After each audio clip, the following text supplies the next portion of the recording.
obubenje obubenje 7 bwe bwatta abantu, obubenje 219 bwe bakosebwa abantu, 155 muno temwali bulamu bw'omuntu obwakosebwa obwo bwafa.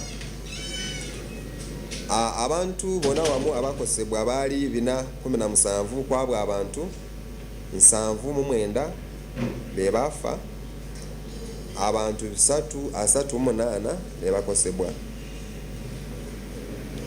Kwabwa abantu abafa betogeddeko, abantu 41 be baali batambulira ku piki, nga 6 be baali basaabaze ku zino piki, then abantu 35 bo baali bavuzi abazino piki.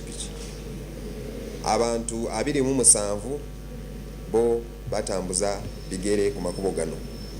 Balina okumanya nti okuvuga eniima guba musango, ate tusaba abo bonna okubanga bavuga okusinziira ku speed limits ezibanga ziragiddwa ku makubo okusinziira ku mateeka.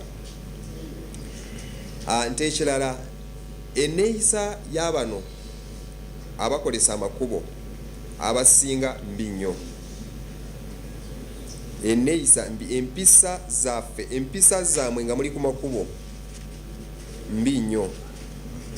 Tebalina bugumiikiriza nga bayisa abalala.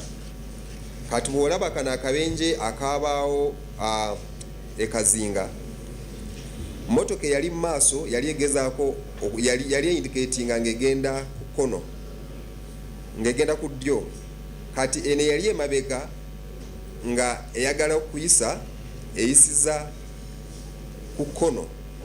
Kati mu maaso we waali eyo piki. Kati ye n'atagumiikiriza okulinda oli n'amala okugenda, nono n'alyoka n'atambula. So empisa bwe zityo nti obutassa kitiibwa mu bantu balala abakolesa gano amakubo. Bwe tubeera ku makubo, ffenna tubeera n'obuyinza oba n'obusobozi obubanga tulina kubanga tukozesa gano amakubo ekyenkana. Omuntu yenna avuga emmotoka nga tudde mu mmotoka okutandika okuvuga, oba musaabazi oba abalala balina okubanga bateekako emisipi oba seat belts. Buli bwe tubanga tuteekako seat belts nga tuvuga zino emmotoka, zituyamba nga tufunye obubenje. Eno emisipi esobola okutukwata ne tutakosebwa ennyo nga bwe kyandibadde. Bodaboda abavuga nga tebalina permits, abavuga nga beetise abasaabazi abasusuka mu ku piki zaabwe, n'abo abavuga ebidduka bino nga tebalina helmets oba tebalina reflective jackets. Abo bonna era bakwatibwa, abasinga nga bakutwalibwa mu kooti.